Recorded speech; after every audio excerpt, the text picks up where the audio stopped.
getting fucking ready for the New York session on the Tuesday. Let's fucking go, guys. Whoa! And this is the start of the session. The session is going 1 hour before the New York key time window. Why? Because some time changes are happening currently in the United Kingdom.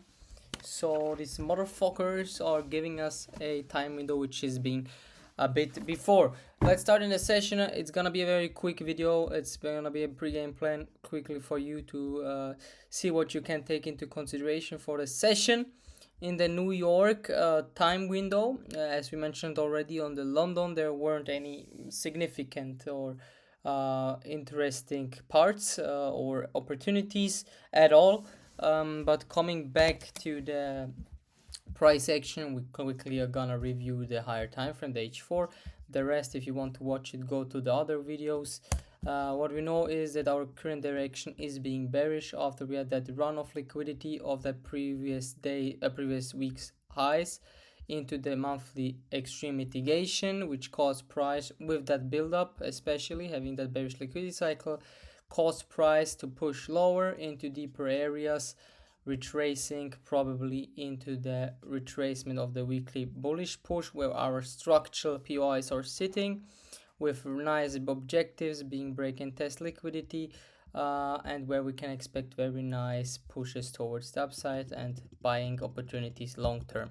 So looking into that bearish liquidity cycle which we're having here, that caused price to push lower, and especially to break the H4 last higher low being here. From there on, price tested that last internal bearish leg.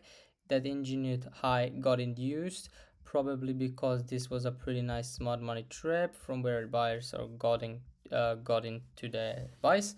After that engineered high, price thought the people thought it's a bullish break of structure, and they got fucked up here, taking some shitty losses.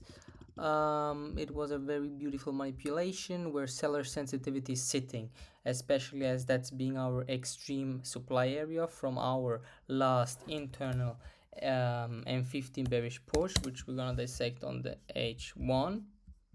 That's being here, from where price, after inducing that engineered high, had that change in momentum, breaking structure, engineering a high, inducement, follow through towards the downside, test, break and test, inducement, follow through towards the downside, break and test, leaving liquidity, nice POIs internally from where price can react.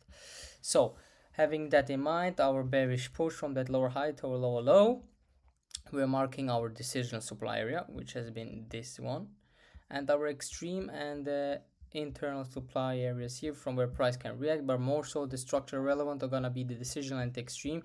On the decision, the price is already currently interacting, which we're gonna dissect now.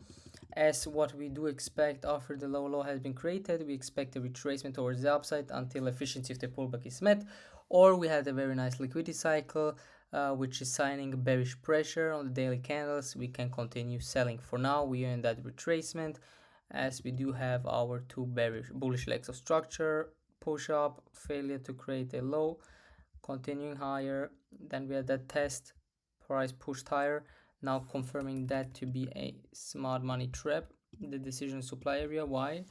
I'm gonna explain that as well. So in theory, our decision supply area should hold and create new lows, but looking into that, we have came to that major inducement which price took out, mitigating into very nice buyer sensitivity area. Why it's a buyer sensitivity area? It took liquidity. After building up liquidity, after that inducement, price pushed higher, extremely aggressive, and breaking structure towards the upside. So this can be a pretty nice PI from where price can react, as it did, what we can see here. Now, after we had that internal break, which was also a break and test, price failed to push lower, continued higher into that efficiency of the pullback being the decision. But we do see price build up liquidity, induced a low, and had a pretty aggressive follow through towards the upside, currently attacking that decision supply. So I expect that decision to be broken, as it's confirmed, or it's about to be confirmed. If not, I'm gonna anyway trade buys if the price does not break that POI. I expect that POI to be an inducement, to be honest. I mean, we had a very nice cycle into that decisional supply area with that build-up and that inducement, which pushed lower. So this inducement towards the downside isn't confirmed since we didn't break structure. But in that sense, as our direction is being bearish, this inducement could also, just to note, could also hold. But we are seeing the price more so is not reacting from it but building up liquidity. This is why I'm saying I'm gonna potentially buy with that inducement in control. So any run lower, we have 3 traps aligned, being a smart money trap which failed to create lower lows, the build-up, the trend line build-up being the second trap, and the third trap being that break and test, beautiful structure low which price could induce on the open in 20 minutes and which could give me beautiful buys into what? Into an important objective which I'm having. And since I expect the decision to be broken, my next objective, bearish objective, will be that supply area block here, which has run liquidity and which is having a break and a very nice test above. So I do expect price to come here. This is my objective, so I'm gonna trade towards it. I'm aligning as well with the structure cycle as I'm currently in my complex pullback towards the upside. I think I didn't reach equilibrium yet.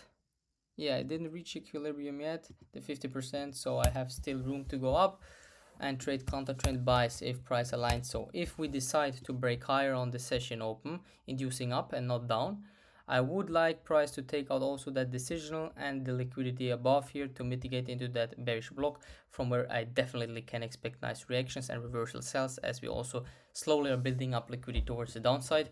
I can expect that pro trend sell is gonna be very nice, which I can take. But as well as the buys, I do think it's manageable to take the buys with a more conservative lower time frame, such as SMT continuation entry, which I'm not gonna dissect in that video. I'm just giving you the opportunities which you can trade. So if the price induces on session open in a few minutes low, wait for a conservative lower time frame confirmation after the mitigation into that supply to demand block. We could continue higher, expecting that decision supply to break. Why? Due to that inducement low and the bullish pressure towards the upside, and from that inducement the failure to continue towards the downside. Therefore, this is the reason for me to potentially have buys, and just because also that is my objective currently, so I'm trading towards the objective. Is the objective met, I'm gonna trade reversal sells. So if you induce in the session up, I do want price also to take that decision, but also the liquidity above here, which is giving me then conviction to have reversal sells pro trend. Both scenarios can happen. This is what I'm gonna look for on my time window personally. The counter trend buys are gonna be with a conservative lower time frame confirmation, and the reversal sells are gonna be a bit more aggressive since it's pro trend, and I definitely like it. Why I also like it is because when the moment we had that major inducement mitigating into the demand, buyer sensitivity demand, price didn't manage to have a cycle towards the downside to break that previous day's low. Liquidity then continue higher, which is giving me much conviction in buys. Yeah, this is what I'm gonna look for this session.